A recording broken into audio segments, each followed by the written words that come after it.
I think it's good to talk to one or more person at a time, because when you're just talking to one person, you focused on just that one person, kind of feels desperate, and you're also trying to see what That is was one out of there the for you. reasons. You're having a If you good conversation. You think this conversation is going well, and suddenly you look for the profile and you don't see it Right. again. That hurts your feeling. That hurts your pride. That hurts Right. everything. Right. It's So like, when you go did on you a just did dating I app and you meet someone you're interested in, and then you both swipe each other and you start engaging with each other, see how the person is going to respond to determine their interest in you. Right. It shouldn't For just be me, for it's swiping like one of sake. the Yeah. mistakes that people make when they go to dating app is having 100% expectation.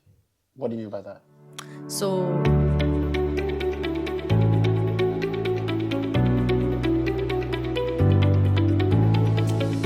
Hi there. Welcome back to this channel. If you're new here, my name is Alex Yeboasasu. I'm a certified life coach. And on this channel, I talk about relationship advice, goal setting tips, and some in-betweens from a Christian perspective. So in our last episode, we talked a lot about dating apps, and we had an amazing couple, James and Tehillah, tell us a lot about how they met on a dating app and, how their journey had been so far. And this is part 2 of that conversation. Now, if you missed part 1, please go back and watch it, because you need to get the context of how we started and how we got here. So, James and Tehillah, it's good to see you again. How are you guys feeling today? we're feeling great. Good, great. Right. What did you like from the first episode? One thing that you want to say that stood out to you from the first episode? I think what I liked most was the red flag, green flag thing. Like, what stood out to me, what made me make my decision to marry her. Right. And yeah, that was one of the things that I always look out for. Right. You have to know the purpose of the relationship Right. that you're going into. Because if you don't know the purpose or what your relationship foundation is built on, it's going to crumble. Right. So have a good purpose, have a good foundation Right. for you to have a very successful relationship. Tehillah, what will you tell the audience about from the first one thing you learned from the first episode to help them? Yeah, I think for me, it's more like reliving, how we first met. Right. Sometimes, life happens and you forget a lot of these things. So, the questions and everything, talking about the first time we met, how we met, the dating app, who swiped who first, Which we are all still those things. discovering who did it. I can't We will not remember. even be able And to get the answer. somebody clearly Yeah. has forgotten. Yeah. So, Yeah. we might just come to a conclusion that he did it first. No. Maybe we did it at the same time. Exactly the same No, time. it's not possible. It's you that's supposed to swipe me first. Yeah, All right, so that's about it. still on dating apps, I think you think of a Christian single who is considering dating apps, like trying to explore dating apps. What mindset would you say they should have going in? So for me, I'll say they should go in with an open mindset. They have their let's say do's and don'ts, like the things they want and the things they don't want, and be plain and be very specific about it. Because when I was doing my profile, I just wanted to be very truthful and honest. I didn't want to hide anything, and I was looking for something serious. So I just put everything out there that shows who I am. So whatever I also read of you from your bio page, it's not about just the pretty pictures. Pretty pictures, they fine. Yes, it's true. But what your bio also says also speaks a lot about you. Probably where you even work. Because that is also a huge factor. If you meet a lady who says she's a Christian but she works at a nightclub, if I marry you, means she'll be going to nightclub. You understand? Or she's a Christian but she doesn't go to church. So it means that if I'm doing church work and I'm going to church, is it going to be a problem? So that is the open mindset you go in with, and then know the people that you want to deal with, filter them out, and never think that dating app is bad or it's for the wrong purpose. Right. Now, so is that something you want to add to that one? No. Okay, I have a question for you. My question for you is that what are some avoidable mistakes that you see people make on dating apps? So mistakes that can be avoided, but people make it maybe because they don't know, or like they don't want to. What would you say to that? Okay. So for me, it's like one of the mistakes that people make when they go to dating app is having 100% expectation. What do you mean by that? So, when you go on dating app, sometimes you go and then you're like, because your friend met her husband there, and then you also just expect that you will meet your husband. And sometimes it can, if you have that ideology also, you can also go there and then you meet somebody and you might meet the wrong person.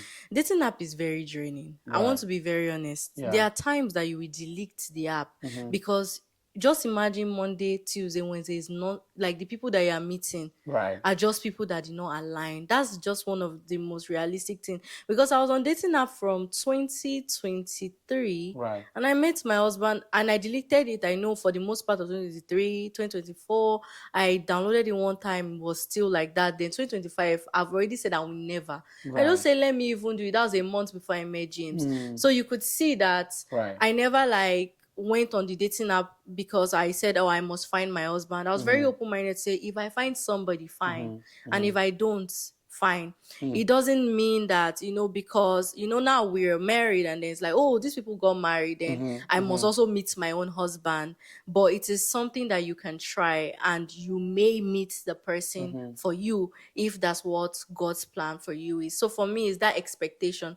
I've met a lot of people when they saw me and James, they also wanted to try it, but I could see disappointment in their eyes because it's like, oh, why is it working for you? Right. And I didn't tell them the story of 2022, 2023, 2024, Right. that kind of thing. People want the glory. They don't want the story. Yeah. So sometimes it may be very draining. Some days you will delete the app because it's like, oh, I'm too good for the people that I'm meeting. It's not bad to feel like that sometimes, Right. but you just have to be open-minded. Like my husband rightfully said, be open-minded.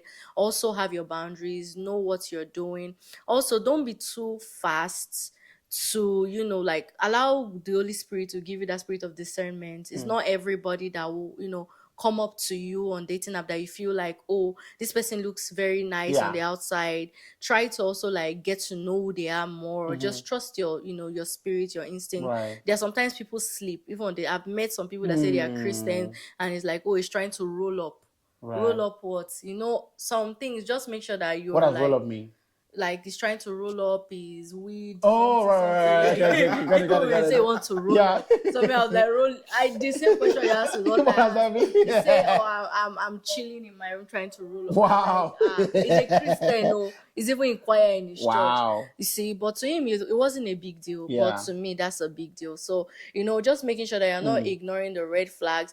Because as a lady, I'm talking from a lady's perspective, you may get a lot of attention. Right. Because everybody, especially you're a lady, you have all this talent. Because I know that our audience are people with value and everything. So like you have all this and you're beautiful.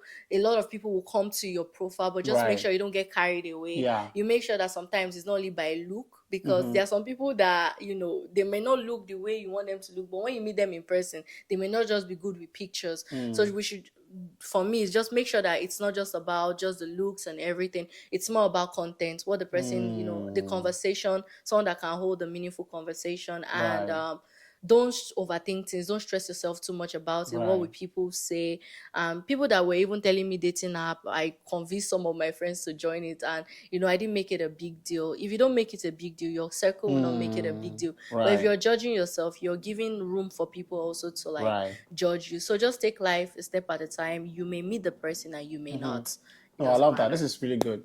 James, let me come to you now. We all know, you've already said that a lot of times, both of you, about how, of course, it's an app that you have anybody on it. And you mentioned some people say they are Christians in their profile, but you wonder, like, okay, what you're doing, I don't know if it reflects my values.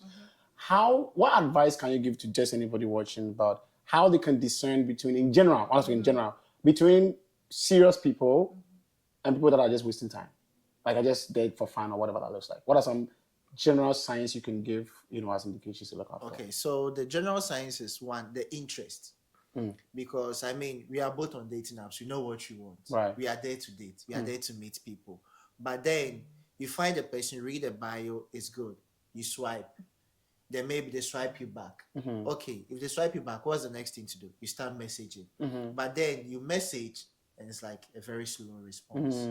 The person is going to respond after 3 days. Then you send another message and it's like 4 days. Right. No, that interest is not. If it's not there, don't push it. Because if you now force the relationship or you now force the conversation, if the person eventually even goes out to you with you, you will not be happy because You are giving all this attention and you are not getting it the same thing back. You understand? I've been in a previous relationship whereby it was like 70-30, whereby you are giving your 70% into the relationship and the person is just giving you just a little bit, and that is not a fair kind of relationship. Right. So when you go on a dating app and you meet someone you're interested in, and then you both swipe each other and you start engaging with each other, see the frequency of Right. how the person is going to respond to determine their interest in you. Right. You know, it shouldn't just be for swiping sake. Yeah. Have a genuine interest and know where the relationship is heading to. Absolutely, and that's a very good tip. Taylor, what else can you add to that? In terms of looking out for people who are serious and those are just time wasters. For me, like I said, interest. If you're a serious person, then you should know what somebody who is unserious looks like. For example, now this is the goals I have, and then we're having a conversation, but what you're saying is very different from what I'm saying. Maybe, for example, some people have set goals that in the next 2 years they want to get married, Right. but you meet a man that tells you that he wants to get married in 10 years. Now, whereas that works for him, but it doesn't work for you. It doesn't mean you must marry in 2 years, but like you clearly know that this person is not ready to get married, very soon. So the best thing for you to do is that's not going to work. You're just going to be there wasting your time. Another angle is being very careful with who you give your number out to. Sometimes it's more like I didn't meet this person, but this person has my number. Right. So it's something that, when I first started dating app, it was something that I didn't really care for. I was like, I will not meet you and all that, because there are bad people there. There are stalkers there. Everywhere. So somebody can just, get your number and maybe try to so you have to just be. It took a while before I even got your number. Yes. I don't know, probably after our second date. Yes.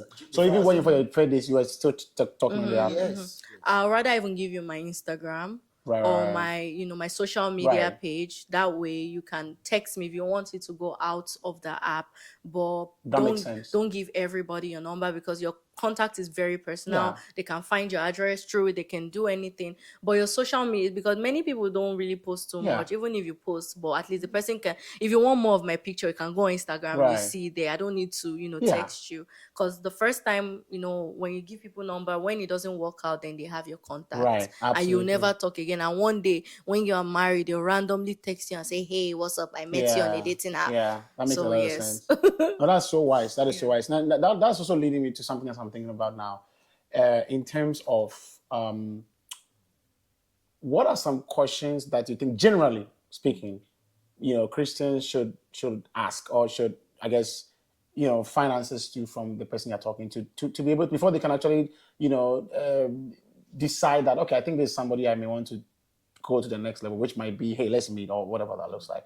The lady that we had a webinar with, so one of the questions she will always ask, people is to find out their view, for example, their view on premarital sex. Even before, just an example, just an example. Like, and she's not even going to say, hey, I don't want to do sex before marriage. Are you okay? No, it's more like, hey, what is your thought on, to see what the person really thinks about it. This is just an example. What are some general questions you think are just helpful to ask, to at least get to know what the person is thinking about your values and stuff before you go ahead? So from a woman's perspective, the first thing I talk about is premarital sex, abstinence, your view about it. There are sometimes, if our conversation is even more direct, I'll be very plain that, when I date, this is things that I don't do. Yes. So I kind of put that straight. And then I noticed that if I have people that I'm talking to, like 10 of them, once I lay that out, it will be like left with one. Oh, even 9. Oh, wow. 9. Wow. Even the Christian brothers, they're like, who is it? I want to be in a 3 years relationship with you. Who is waiting for you? Exactly. So you see everybody go, even the one, there's sometimes that is so disappointing that you're having this conversation with this person that you have even dreamt. You have imagined their picture with you walking down the aisle, them wearing the suits, and then you start talking, and then when you now go to abstinence, first of all, they ask you, what does that mean? What do you mean by abstinence? Then you now start talking like, oh, I'm a Christian, but I don't think I can wait. But I hope you find somebody that will wait, wait it out with you. So for me, that's very important, because God do not permit premarital sex, and I know we're all Christians. Another thing for me was like values. When your values should align. For example, let's say I'm business oriented, but I'm talking to someone that hates business. He doesn't like anything about business. He believes in 9 to 5 alone, and he doesn't believe that somebody should, have a side also. if you get married to such a person, you date such a person, that's going to be a problem. Because when you want to do it, or like you rightfully said, a lady that is working in a nightclub, it's also, I'm not saying it is wrong or anything, but it's like it does not align Which with, are values, with right. my values. Right. So meaning when you're going or you're going to work, there's a part of me that feels like, oh, I don't want it. Or let's even talk about pets. Some people like Yeah. cats, some people like dogs. I don't, let's say I don't like, I not like I have anything against dogs, but it's Yeah. just like I don't like them around me, Right. for example. And then I meet somebody that has 15 pets and is a dog mom and dog dad. And me, I know I can't be that. Then why am I wasting my time? So there are just these little things that that there are some other things that you might not mind. Like for Right. someone that eats, let's say, rice and I like beans, it's different. But like when it comes to like real things, it's better not to even smell it because it will just cause a lot of complications because you don't like it. Before you know it, wahala, problem, everything is just Right. going wrong and all that. So for me, they are just values and Jesus. Right. Sometimes I met people that told me that they believe in the universe, but they Right. don't believe in Jesus. I'm spiritual, but not religious on those Yeah, I believe. I believe in God, but not Jesus. Not Wow, Jesus. Exactly. yeah. That no, that who is Jesus? When Yeah. you start having those conversations, it's not like maybe you cannot preach to them, but you sometimes confuse you. You Yeah, don't even have to have absolutely. it. Like Yeah. these people, some of them even know the truth, but they just want to get you to speak. So there are some conversations that shouldn't be encouraged. Right. There are some visions that when it doesn't align, instead of you trying, just leave it because some things are not worth trying. Right. So just kind of just knowing this is where I don't want to go. So my daddy always says something. He says, if you've never tasted sugar, you will not be hungry for sugar. But the Right. day you taste it, that's when you want to drink Fanta. So make sure that That's a whatever you message. don't, whatever That's a you message. don't want, whatever you don't want, don't go near it. Love that. Love that. Yeah. James, anything else you want to add in terms of questions you think people Yeah, I mean, she said it all, but for me, the main thing was God. Well, I like to ask people how they came to know Christ, because I your love journey with Christ proves to me how deep of a Christian you are. Some people are Christians not because they choose to be Christian, but because maybe their family is a Right. Christian family and they always took them to church. So they just go for going sake. Right. But they don't have a true relationship with Christ. And the Bible says, if you love me, obey my commandments. You have a lot of commandments. You have a lot of things Jesus says you should do, shouldn't do. So if the love of God is what guides you, it means a lot of things you are not going to do. You already have the path that you're working on. Right. And that tells me a lot about your attributes and how you're going to behave. So that is what I always look out for. You're a Christian. Which church do you go to? Do you believe in working for God in your church? Not like, how is your Christian journey like? Why do you love God? Why do you even like to serve God? Love that. Knowing these things helps me to also understand the kind of person you are. Right. You understand? I don't want someone who just goes to church on a Sunday and then that is it. That means you are not deep, And if anything happens to us, it's easy for us to just fall apart. It sounds like what you guys are saying is highlighting some great principles. So it sounds like, hey, first of all, understand your own values and what exactly you stand for. Number two, you want to make sure that you are also clarifying what your non-negotiables are. Like, I'm not going to compromise on this. And what's like, I mean, you like this, but I can compromise on it. And asking those questions sooner, than later, right? And so that once you know that, hey, this is a red flag for me, you're not even proceeding with the conversation. Is that what you guys are trying to say? Yes. No, that's good. That's really good. Now, I want to also ask another question with and this is really for you, Tehillah. You mentioned it a little bit already in terms of like, people, how do you think Christians should think about rejection and ghosting on the app? Like James rightly said, you text someone 3 days, 4 days, or somebody even just go off. One lady was telling me that she was talking to this guy. The guy was responsive, then suddenly ghosted. And people feel like, man, I mean, is this worth it? I feel rejected. How do people handle that? I told you that I left dating app like 1 billion times to exaggerate it. That was one of the reasons. You're having a good conversation. You think this conversation is going well, and suddenly you look for the profile and you don't see it again. That hurts your feeling. That hurts your pride. That hurts everything. It's like, did I say something that just made you feel like, you don't want to talk to me? Imagine now you're having like 3 conversations and 3 people just ghost you at the time. So why am I on this app? Your zeal to even pursue any other, person is hard. But one thing I'll say is that if maybe those conversations had worked out, I won't meet James. Right. So sometimes some things happens for a reason. Probably as Christians, everything works, for our good. Now, probably if I'd continued that conversation, that person is not meant for me. Right. But I would have been interested, because me feeling bad that they ghosted me means I was interested in that conversation. Right. It might have distracted me from meeting the right person. Sometimes these things happen, but two things: either the person also was, like you said, some people lie in their bio. For example, I did something, let me confess. So the first time I joined dating app, I was pretty like, I was not even interested in marriage or those Right. things. I just wanted to see what's going on. Right. And then I put in my bio that I love hiking. I don't like hiking. Right. And then I met someone that was really serious with me, and then he was like, "Oh, can we go hiking?" Hey. I said, "Hiking what?" And he was just recommending one mountainish Yeah. place like that. I know that I can't do it. Right. But that conversation, I just left it like that because I didn't answer him again. Right. And I ghosted. So you ghosted. I ghosted, yes. Wow. I ghosted because, how will I explain that? Right. Another one I was talking to, I was not feeling the vibes, but I was like, let me just talk to this person. I went on ChatGPT. I said, help me be responding. And then I didn't know that ChatGPT used to post like this. There's this thing that, is it not the end dash? There's this one that if you copy and paste, you have to edit it, because they will know They'll even it's say some things like, ChatGPT.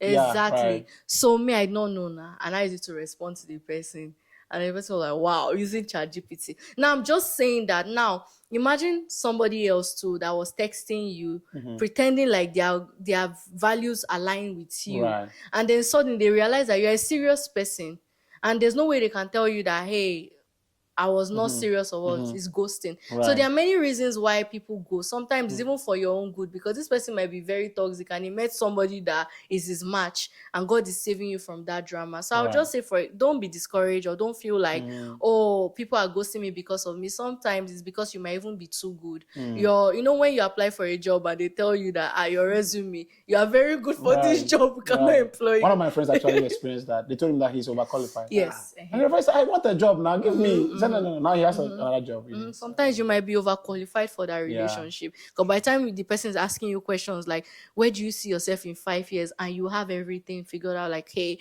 this is it. And then the person is still struggling.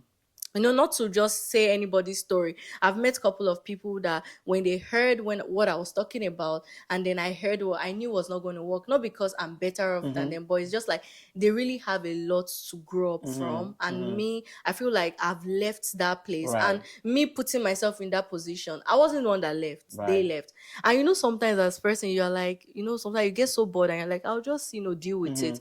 But God will just be like, just go your own way. So that's not a big deal. Right. It's normal sometimes. Right. Yeah. It's normal, guys. And she said she ghosted, but but I love that transparency in your vulnerability. That's really good. Now, my next question is maybe, I don't know, maybe to James or to both of you. Do you think it's okay to talk to more than one person at a time on a dating app? Why or why not? Yes, I think it's good to talk to one or more person at a time, because when you're just talking to one person, you focused on just that one person, kind of feels desperate, and you're also trying to see what is out there for you. If you have a range of drinks placed in front of you and you try an apple cider, it's like, oh, it's very nice. You try orange juice, oh, this is nicer. You try maybe pineapple juice, like that one too. So getting to know what is out there for you helps you to find the best option for you to go with. But then when you see someone and you just start talking to the person, you begin to accept the person's good part and then also the bad part, without realizing that there's someone else which is much better for you than who we are also speaking with. That's the mistake a lot of people do, even not just on dating apps, but even in real life. You meet people and then they feel like, oh, just because of one or two things, all the bad qualities that they are coming with, it is bad, but it's like, because that's the only person you focused your life on, or your future on, you cannot just walk away. But then when you have more than one and you can see the value they are all bringing, choose the one which best aligns with your interest, and then you go with it. Tehillah, would you agree with James, or you say, I don't agree with that? And why not? No, I agree with him, but I just wanted to say something. I feel like what James is saying is specifically for dating app. Right. Like talking to somebody, because we are not in a relationship. Makes sense. It's just meeting people. Now, it's not also saying meeting people, going to maybe sleep with them, come back and meet another person. Right. You're just like on a very plain slate where it's Right. like, oh, I'm talking to this person. Like we're talking about ghosting, for example. Now I'm talking to one person and suddenly the person Ghost ghosted you. me. Right. And then I have so many people that were interested. So it's like a talking stage. It's just like a lady that has so many friends and you're getting to know everybody. Right. But when you say the balance there is that when you now tell somebody that, oh, I'm interested in getting to know you, then it's for just respect, also your own self-respect, and to also help yourself, is you can concentrate on that one person since you're interested. And once you start to go out and start to date, it is best to like probably leave the dating app, you delete your account and focus on that relationship you've gotten. But during the friendships time that you're looking for, oh, who is the right person, there's nothing wrong in having multiple conversations with people. It's just the armless conversation. It doesn't mean you're dating so many people. Just some people also are hard on themselves, like, oh, I feel like I'm dating. No, you're just having conversation. The way you meet your friends in church and say, hey, how you doing? It's getting to know people. But when you start getting serious with, let's say, a particular person, then it's not bad to like say, okay, let me get to know you more and all that. So let me clarify. So what you're saying is, so you started talking to James at the time you started talking on the app. What you're saying is, at that point, you're just talking. So you're kind of like you have other options now. But when James said, "Hey, can we go on a date?" and you said, "Yes, I'm coming from the date," are you saying at that point it's wise to like just focus on James to see what that leads, or are you saying that when James says, "Hey, be my girlfriend" on April 10th, that is when you're like, you know what, I have a boyfriend now, and so what are you saying? April 10th. April 10th, got it. So until April 10th, until like, hey, we are officially dating, like I know you're my boyfriend, girlfriend, you are open to talk to other people. Yes. James, do you agree with your wife? Yeah, I agree with her. For me, actually, when I started talking to her and she gave me a number, that was when I got off dating. What was the number? Was it after, I know it was February 18th, you started talking, you met, whatever. Then was it before the April 10th? I think it was before April 10th. Okay, I think it was a second date or so. Because, I mean, I'm driving, so I cannot text you. Yeah. So I need to call you. And that was how I asked for a number, which maybe she gave it to me. Right. Yeah. So I think that's a very important distinction here, because sometimes people might misinterpret that and say, well, yeah, I can date more than 5, like in terms of like boyfriend, more than 5 guys to check out. Yeah. So I think this is a very important clarification. Thanks for clarifying that. Now we're going to be wrapping up really soon, but I want us to switch a little bit more now to like general dating principles, and then we'll go into like the premarital guidance and we can finish up. So with this one, what would you say are some general key principles that guided you guys now when you became official, like we are dating? She's my girlfriend, he's my boyfriend. That kind of guided you guys, that you believe that Christian dating couples should actually emulate. So one thing I'll say is having, like you said, Right.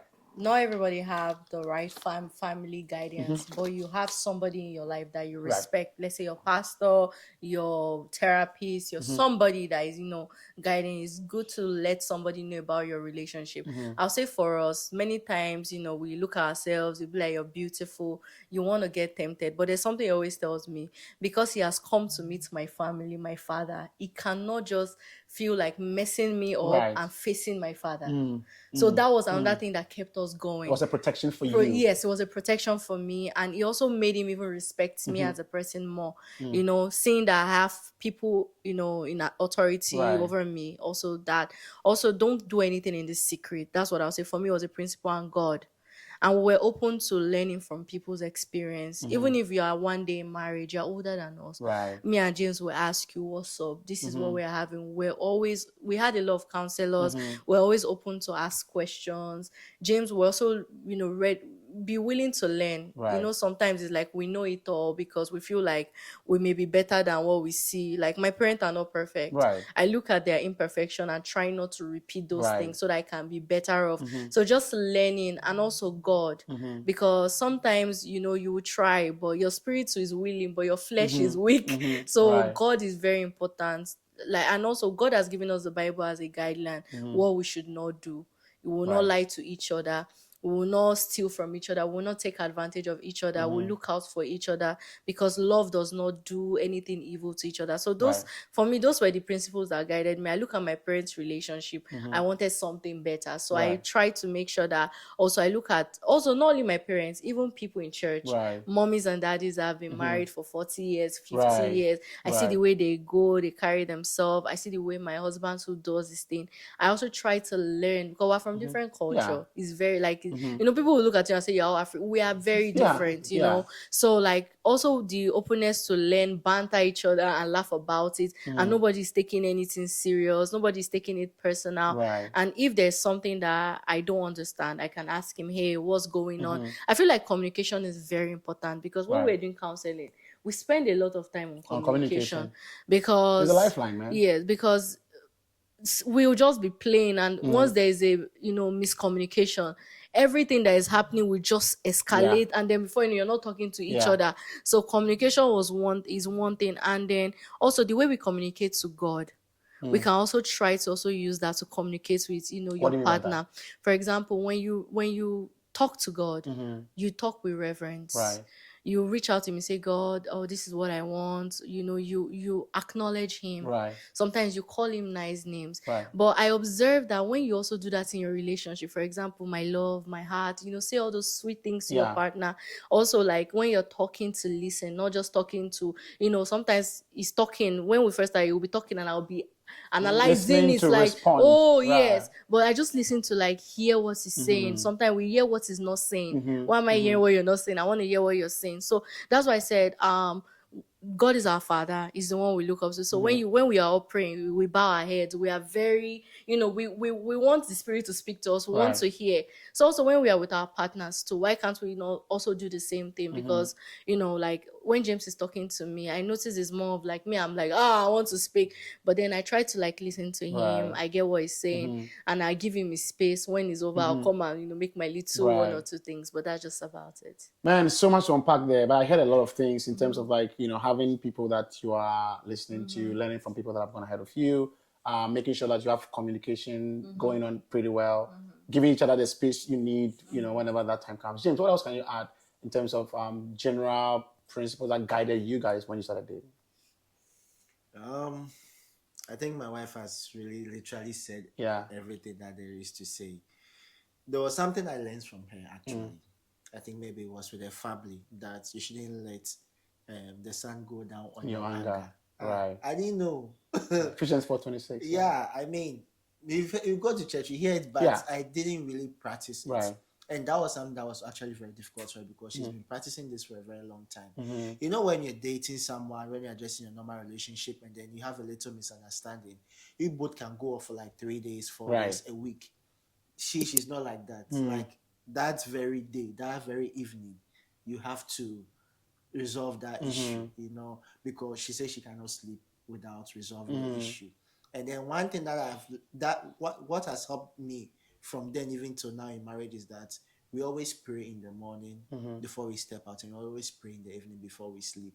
So when we have a misunderstanding, I come to pray with somebody that I'm not exactly. How do you pray? Exactly. And if you don't pray, it's like now you have given the enemies a chance the door. So whether I like it or not, you have to sit down and settle your differences and then move on. And that has been a very good thing in the relationship. Yeah, no, that's so good. And that leads me to the next one, which is really about, I know you guys mentioned there are some major differences, you know, which we all have differences.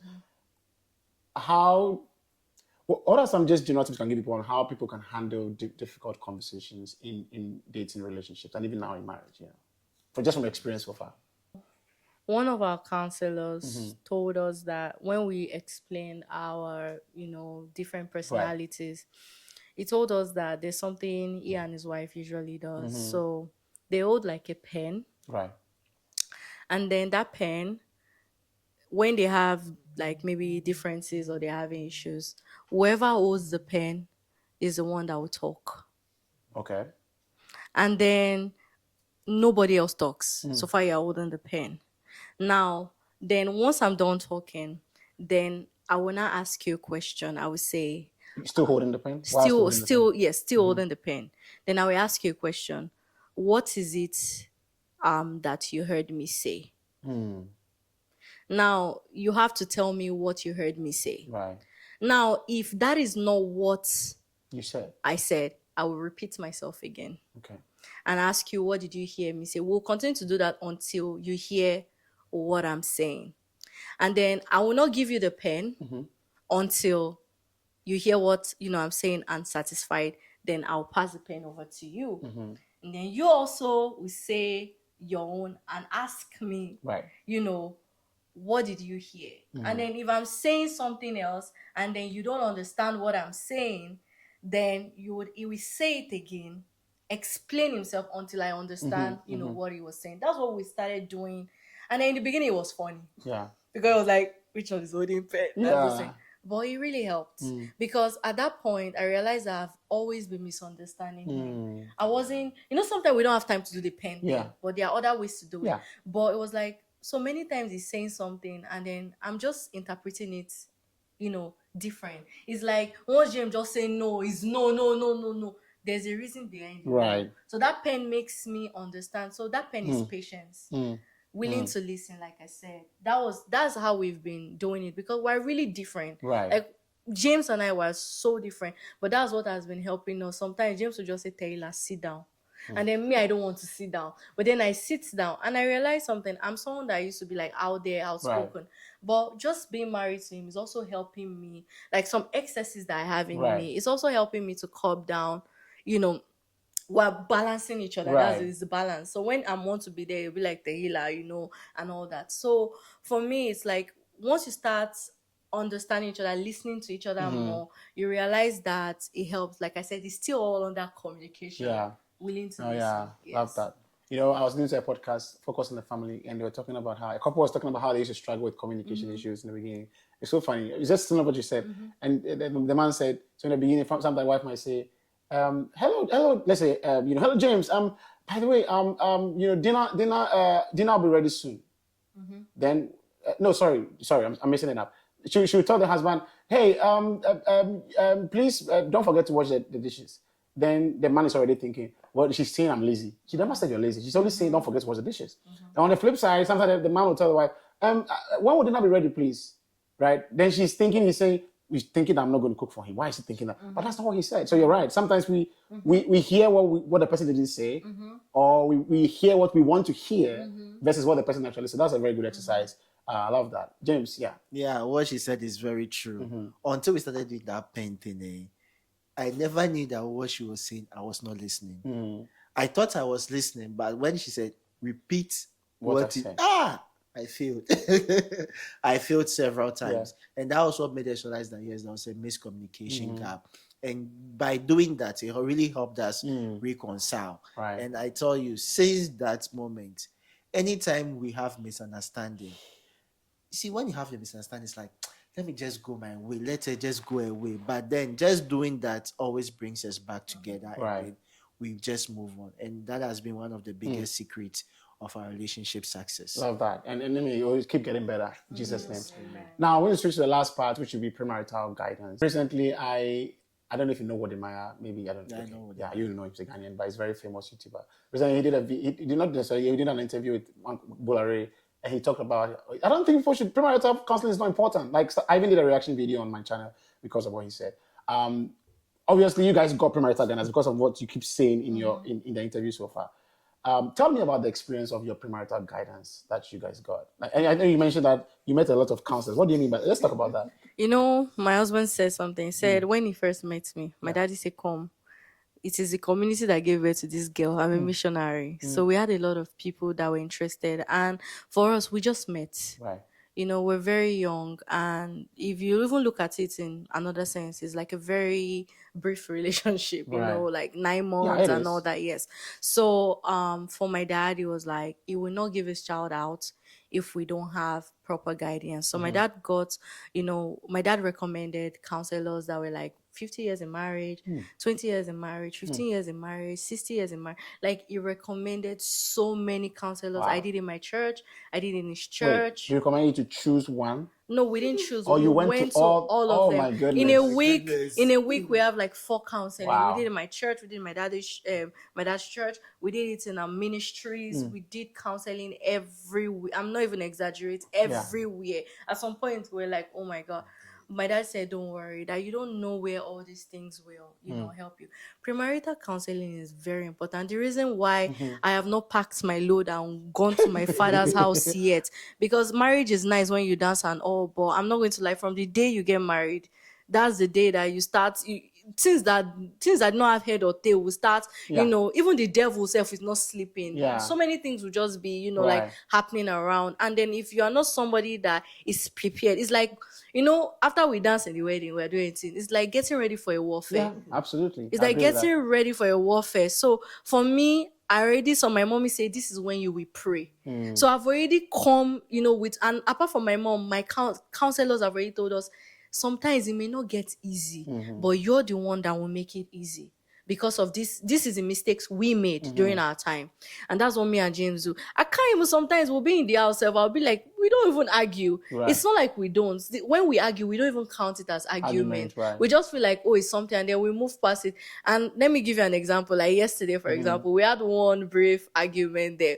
And then I was passing, I wanted to go lay the bed in the room. I'm like, I'll not lay it by myself. James, let's go and lay this bed. And we forgot about who we're fighting. Before we sat down and we're watching movie. Right. Like, so those things is not because I felt like I could be mature, because I've heard it that regardless of what happened, we should not keep malice. We should not do this. We should not do that. Premarital counseling is the reason why I'm standing here today. I'm sitting with James. We are laughing. We are, even having this podcast is because we had older people sit us down, people that experience, sit us down to tell us from the wealth of their experiences, their, mistakes they made. And there's something I always learn. It is not everything they tell in your counseling you must take. Absolutely. You take the one that applies to you and leave the rest, because everybody's explaining from their own mistakes and the wealth of their experience. It's just to pray to the Holy Spirit to help you to discern what to take in and what not to take in. But it is very, very, very important.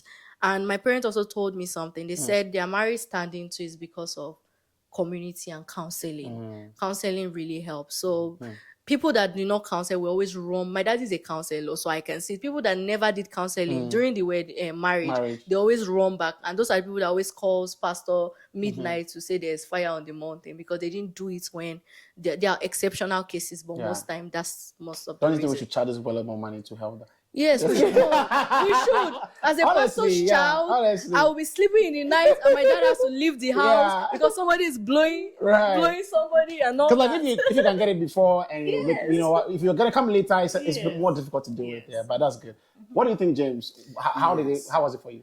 For me, to premarital counseling is 100% the best thing to do. Before you met Tehillah, obviously, it seems like Tehillah's dad played a major role in getting all this counseling thing done. What was your perspective on that? Did you still I think premarital is great, but like you felt like, oh man, I didn't see this coming, or you're like, you didn't really believe in premarital counseling before? Okay, before I met her, I already believed in premarital counseling, because the church I used to go to, before you get married, there's this book that you have to read, Model Marriage. Oh, is that Lighthouse? Yes. Right. I think you might even have to write an exam on it also to really understand, speak to pastors. So I knew about premarital counseling. And so when they suggested it, yes, I was 100% open to it. But then when we also started going to it and the things that we started learning, I realized that, yes, it was actually good, because I've not lived with a woman before. I lived with my mom and my siblings, but like really cohabiting with your wife, it was a different thing. Talk more of different culture. I'm Ghanaian, she's Nigerian. We always banter each other online on social media. But like the jollof thing, let's talk about that. That jollof, it's never end. Music, everything we banter. But the jollof, what do you think? Oh, my jollof is nice. Yeah, I know your jollof is nice. Oh, her jollof is nice. Absolutely. It's beautiful. I know you want to be a nice husband for sure. Where am I from? Where are you from? I'm Nigeria now. Yeah. And my jollof is nice. Yes. It's nicer than his jollof. Oh, please. Your jollof is not like his jollof, but She's in always general, telling me to cook my jollof for her. Okay. Because I'm trying Oh, to please. make the spice up our let's continue this jollof after the interview. The jollof But it's funny, none of us, Senegal too, that they started Jollof, they are quiet. We are the ones fighting. We always fight. Anyway, go ahead. So yes, premarital counseling for Yeah. me, it was the best. We really learned a lot. We had a lot of counselors, as she said. I was tired. Right. Because this week we are going to see this man, you see this family, you see the other one. It was just back to back before we got married, but it was a world of experience. Yeah. It helped us to know what to expect in marriage. There are a lot of conversations that you don't want to have with your partner. One of the main conversations is finances. Nobody wants to mention it. Yeah. You know that it is something that you have to talk about, but you don't even know how to broach it. Absolutely. And when you start talking about it, tempers can rise easily, and then it can cause split. So without counselors teaching you how they handle this, you cannot know how to do it. Responsibilities at home. Who is supposed to cook? Who is supposed to take out the trash? Whatever you do in your house is based on what you saw your parents do. Some people in their homes, when their dad comes back from work, all they do is go change, sit behind the TV, be on their phone, and then wait for their food. In other homes, the father will just go to the kitchen and put one or two together to get whatever he wants to eat. Everybody has their own ways. That's what works for them. But if you go with that traditional mindset that this is how it's supposed to be and nothing else, without counselors, you cannot survive. You cannot manage each other. Now, you've actually answered the question I was going to ask, so I'm not going to ask it, but that's really, really huge. Let me ask you this question. Would you guys say that the number of counselors you guys were given has a direct correlation with the fact that you guys didn't date for too long? Or would you say even if you dated for 2 years or 3 years, you think you would have still gotten all those exposure, but maybe it would have been more, paced? What do you think? Yeah, I think it was still, because growing up, my dad always talked about that counselor thing, that when his kids are getting married, that's one thing he wants. Right. That he's not going to be the one to do it. He has able hands and all that. So I think, yes, the reason why it was like back to back was just because of the time frame. Because my dad still wanted to make sure that regardless of, the time and how we met, he doesn't want us to miss out on, those opportunities. Maybe if we have dated for 2 years, then it would have been spaced out. Maybe this month, this person, next month and all that. So yes, that was very, I think for me, that was one of the reasons, why. Because my dad was like, my daughter, she barely knows this guy barely knows her, like, like that. And then we are coming together. Probably some people, even during counseling, discover they are not compatible. Yeah, absolutely. Yes. Actually, one of the things that counseling should do is if you have to break up, counseling should help you to know that you have to break up. It's better than a divorce, right? Yeah. Yes. So when we're even doing our counseling and having conversation, that's when we even knew that, okay, we are not making the wrong decision, because we'll still have some doubts. Yeah. This is a lifetime 100%. Decision. Yeah. But like when all those counseling we did and hearing the feedback also made us know that, we're on the right, place, having these people to guide us, and also even they believing in our relationship that we're not making a mistake was also like reassuring for us. No, I love that. And I think this is really huge, guys, whoever is watching now. And because the kind of work I do, I have to always challenge people to take this very seriously. You don't want to rush into something that you eventually regret. And marriage is one of those things that any profession, people get, like at medicine, you have to do how many years of pilots, like so many years. Marriage, which is lifelong, supposed to be lifelong. People don't take it as serious. So I want to encourage you, take it seriously. And we offer, pre-marital coaching, we do dating coaching, we do pre-dating coaching. Check in the description for a link and click on it and explore. All right, now we're going to be wrapping up. At what stage do you think couples should get premarital guidance? Now let me clarify that. Would you say, for example, right when you start dating, like my girlfriend, let's start. Would you say, no, let's wait until engagement? Or would you say, no, let's wait till 6 months to the wedding? That's if the engagement is like more than 6 months to the wedding. What from your experience, what would you recommend or advise, generally? Okay, for us, I think our timing was very close, short. Right. From where I come from, what I know is that premarital counseling should be at least 6 months. Right. Some people even take a year to do the whole thing, which seems very long. Right. So it's based on the timing. That is what I think. The timing should show. So and you also have to know that you're setting to marry the person. It's not like the marriage is, because we say we marry within 10 months, that doesn't mean that if you meet someone, you also have to marry within the same space of time. Right. No. We first knew each other. We started dating officially. We got to know each other for like 3 months. before the actual proposal came in. So when the proposal came in, they realized that no, now is the time. Right. We didn't say that when we were just dating, because when we're just dating, we're just trying to see the waters to see, oh, is this going to work or is this not going to work? But so far as the engagement came in, then it means that now is the time for you to start the premarital counseling. What do you think, Taylor? Yeah, I agree with him, but I just want to add to this. So for me, I would say growing up, my parents are counselors. So whenever my dad is preaching, I'm always in church. Right. I know I'm always hearing and all that. I would say I would advise that premarital counseling does not have to be one special thing that you be like, oh, I am going for premarital. Right. Once you meet somebody that you are already talking like you want to spend forever together, because 6 months before your wedding is stressful. I'm not going to lie. Yeah. Sometimes you just want to go home and check the person that is catering for Absolutely. it. So if you're dating somebody, for example, now let's say you're dating somebody and you have a 2-year plan, and then let's say 6 months into the relationship, the guy is already saying, or the girl is already, you guys are already talking about seeing life together. You don't always have to end up together. Whatever you learn can never be wasted. Right. It is good. You may not see the counselor together at that point. You can read books on marriage. If you have, like, for example, resources in church or your pastor, or you have an uncle, whoever that knows about this thing, you can be asking questions, so that when it's 6 months, and that's what helped us. Now, it's not only the 4 months before our wedding. I'd already started watching videos. Right. We had our Wednesday prayers. We talk about relationship. Then my parents would talk to us about relationship. We share things together. So I believe that it's not just 6 months. Yeah. The day you meet somebody and then and people start dating and the person is saying that, oh, I like you to spend forever.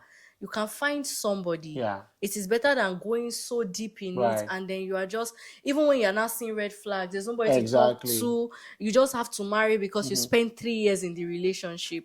So I believe that counseling should start as soon as it is possible. as soon as it is possible. Yeah. There's never a right time or wrong time. Watch those videos. Seek those counsels. Talk to your pastor. Talk to your coach. Talk to your therapist. Talk to somebody as soon as you start dating someone.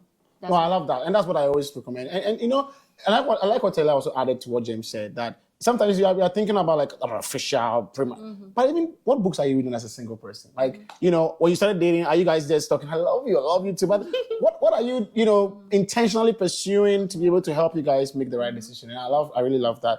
Now as we wrap up, I just want you to share your final words. Okay, so first of all, I want Tehillah to speak to a group of people. You also do the same. So you, Tehillah, I want you to speak to, what would you tell someone right now who, who wants to use dating apps but they are afraid to use it? Now, look in the camera and talk to the person, just briefly. So I would advise you, use that dating app. Do not be scared. Do not overthink it, and be open-minded. You may meet the right person and you may not. Just make sure that you're open-minded. Set your boundaries. Also filter whoever you want to be with. If you're a Christian, know what you want. Whatever you don't want, do not encourage it. And if it doesn't work out, do not beat yourself up about it. You can try. You are free to delete the app. You are free to reinstall the app. It doesn't mean anything. It doesn't mean that you're desperate. It doesn't mean that you're judge. It just means that you want to meet people. It means that you want to socialize, and think about it more like using Instagram, Facebook. But this time around, you have a purpose to date, and if it works out, fine. If it doesn't, fine. God will always send the right person to you. Man, that's so good. James, talk to someone using the dating app and is discouraged because they are not seeing any sign of progress. Maybe they have been ghosted and stuff like that. Yes, it's very painful when you get a rejection across board, whether it is dating app or job or anything like that. But you shouldn't give up, because there's someone out there meant for you. When something fails, or when your relationship fails or falls apart, don't think that the person that your relationship failed with is the sole person for you. No, there's a type of people for you. So always be open and be willing to go out there and put yourself out there. When you receive rejection on a dating app, or when someone goes to you, don't see it as nobody likes you. No, still keep putting yourself out there. Change your pictures, live your life, have fun at it. And also just be careful about the kind of people you're also interacting with. Some people are just there to waste your time. Other people are there catfishing you just to get your money. Who knows what God saved you from? So don't see every rejection as a failure. Maybe God is saving you from something that you don't know about, but always just keep going at it and it will work for you. It will work for you eventually. Now, the last one will be you once again. This channel is typically for Christian singles, Christian dating couples. Speak to a Christian single right now listening to. Just a general, what would be like one general advice or tip you will give to a Christian single right now who desires dating and marriage one day? I would say ask the Holy Spirit for guidance and pray for the spirit of discernment so that when you meet that person who is there to waste your time, you will know. And I would say something, whatever it is, wherever you meet your person, just make sure that you hear God. God speaks to you and say this person is for you, or you see the signs. Do not ignore the red flags and ask the Holy Spirit to guide you. And I believe that once the Holy Spirit guides you, you can never, never, fall into any wrong hand, and it will always, direct your step. Awesome. James, talk to a dating couple, a Christian dating couple right now. They are preparing to whatever, maybe they just are dating or they have been dating for a while and they are just like, man, I don't know. Just what advice would you give a Christian dating couple right now? So, Christian dating couples, one of the things you're supposed to talk about is to find out what is the purpose of your relationship. For me, purpose is very critical. If you're dating someone, although you are Christians, but if you don't know where your relationship is going to lead to, then I don't think you should be in that relationship. You understand? If maybe I'm looking for a relationship for filling in the time for 2 years before I want to think of marriage. Someone wants to get married now. You not establishing the purpose of a relationship is going to cause it to collapse easily because it has no headway. By establishing your purpose in the relationship that, hey, this relationship is supposed to head to marriage and then childbirth and everything else, that helps you to have a lasting relationship. That's awesome, guys. It's been wonderful having this couple with us. I'm sure you were blessed like I have been. We're going to do a last part, which it's a surprise. It's going to be the fun part. Okay, it's a very fun part, just to relax and to end the session. So I'm going to ask you who is more what? And then so if you think it is James, if you think it's yourself, you point yourself. If you think it is your spouse, exactly. If you think it's like well, we are in the middle, you can just give yourself a high five. Okay. So ready. I have a few questions, just a few questions to ask. So who is better at keeping secrets? Oh, okay. Both of you are like, okay. So you're not sure who. That's fine. That still works. Okay, let's go. Who is more likely to forget important dates? Okay, cool. Who is funnier? Oh, for sure. Unanimous. Okay. Who takes longer to get ready? Wait, for real? Oh my goodness. Okay, cool. Who is more likely to fall asleep first? Oh, you agree? It depends? Okay, cool. Who is more dramatic? Who is more competitive? Yeah. Okay. Who is more likely to lose their phone? My wife too. Like, where up my phone? Can you set my phone for me? She literally told me that it is my responsibility to let her. Oh my goodness, man, you're in trouble. Oh. Who is better at telling stories? She is so. I tell you. Yeah, I could tell from today's interview. Okay, who is more likely to cry during a movie? I don't know. We're hard guys. Okay. Maybe I might cry. I've cried before. Okay. Who is better at giving advice? It's the advice on. Okay. Who is more romantic? Shit. Maybe a high five. The last one. Who is better with money? Okay. Guys, it was amazing, spending all this time with you. Part 1 was awesome. And this part 2 has been even much more better. Thank you so much for making time. Thank you so much for sharing with my audience. And I believe that someone is going to be blessed from this and will make an informed decision from that. Thank you very much. And God bless you for your time. Remember how we end? When I say 1, 2, 3, what do you do? You point to the camera with your right index finger and say, what a joy. Okay, ready? Ready? 1, 2, 3. What a joy. Bye-bye.